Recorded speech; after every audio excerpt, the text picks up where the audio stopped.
This experience, which Black Americans were having, did not go unnoticed by the rest of America. Something had started that was beginning to spread, a new kind of pride, identity, and consciousness that was about to turn the mass movements of the 1960s into new and different forms of activism.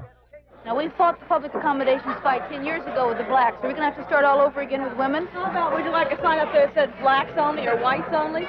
It's the same principle, sir. Women are persons. Women are people. Persons, and we want to be able to come and go through it, and we don't want to be intimidated by signs that say men's buffet. I have no intentions of taking the sign down or changing the sign. If you can get a court order to take it down, fine. You have no intention of changing your policy of segregated facilities. Is that correct, sir? If you women are that hard up for a glass of beer, I'll be glad to serve you at the bar. You know, sometimes the events of decades can crystallize in a moment, and it seems as if overnight there's this historic change. When you look back at it, you say, oh, well, this was building up, and for years there was this person and this person and this group, and they were networking and this, and then there was a shift. The women's movement had many origins.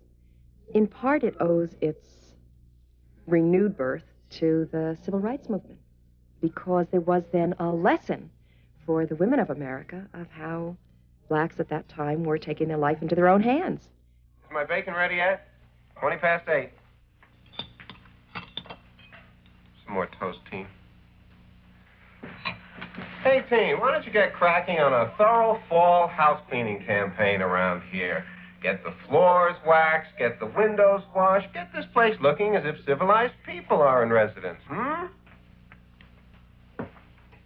Gee, that's a little light, isn't it? Sorry, I hurried it. Sweetie, have a little more damson and plum preserves, please.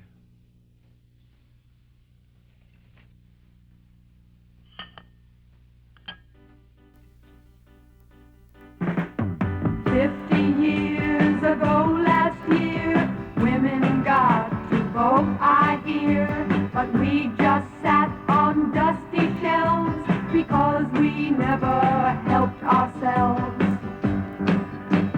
Married men can still be free, but a woman, what is she? A servant with no pay for life, just so she can stay a wife.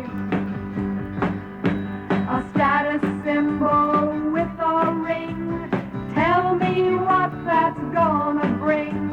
A legal right to bear his kids while liberation he forbids. So ladies, drop the kitchen mop and we'll be heard somehow. Men have made a mess of things. They should be stopped by now.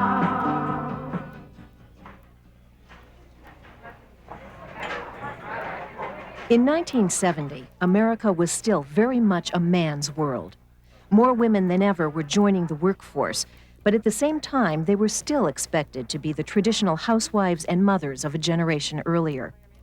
In some states, women could not obtain credit cards or mortgages without a male cosigner, and nationally, they were paid an average of 59 cents for every dollar a man earned.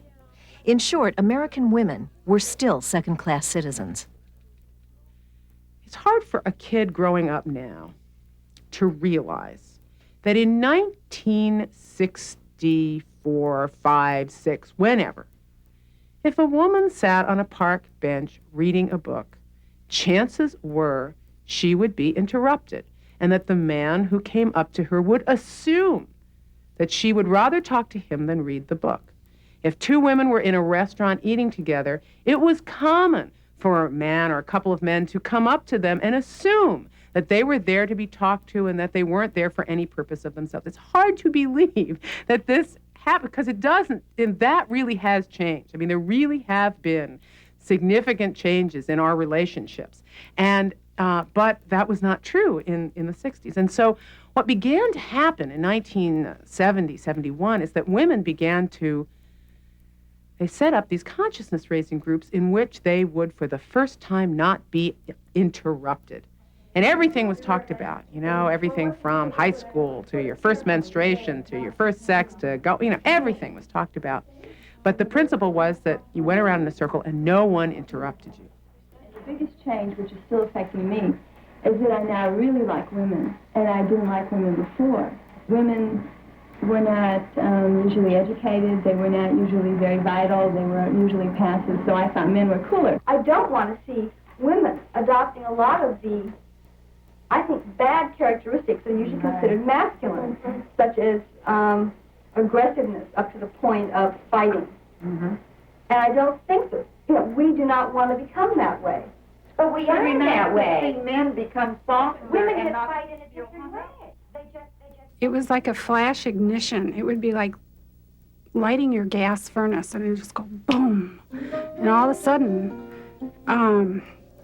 you had insight into things that had happened in the past, and you were able to move forward with this insight. It changed your whole context.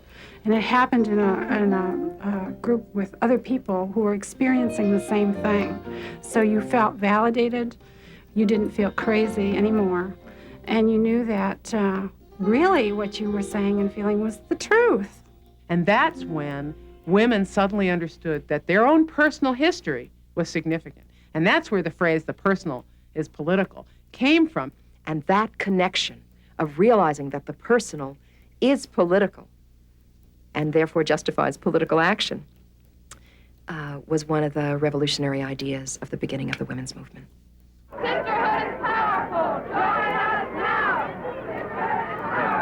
Join us now. A moment in which all this prior organizing exploded was in 1970. It was the women's strike. The theme of it was, don't iron while the strike is hot. And there was a massive demonstration for women's rights. Well, the main demand, of course, is equal rights. Equal rights to have a job, to have respect, to not be viewed as a piece of meat. Equal rights to set forth our own humanity. Equal rights to get into graduate programs, to get into schools, to training programs. We're the bottom third of the employment in terms of pay.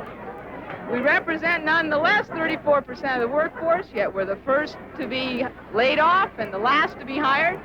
There aren't frivolous demands at all. We just want what men have had all these years. I think we were willing to stand up and slug it out if necessary to make our point known. Because we shared that amongst ourselves, that probably gave us the encouragement to continue on that path, that we weren't alone. We were all feeling it. I, in particular, felt it. And I made sure that my husband knew I was feeling it. He could no longer expect me to be as his mother was with his father. Because I wasn't going to do that. I wanted more. It didn't make for harmony. But it did make for change.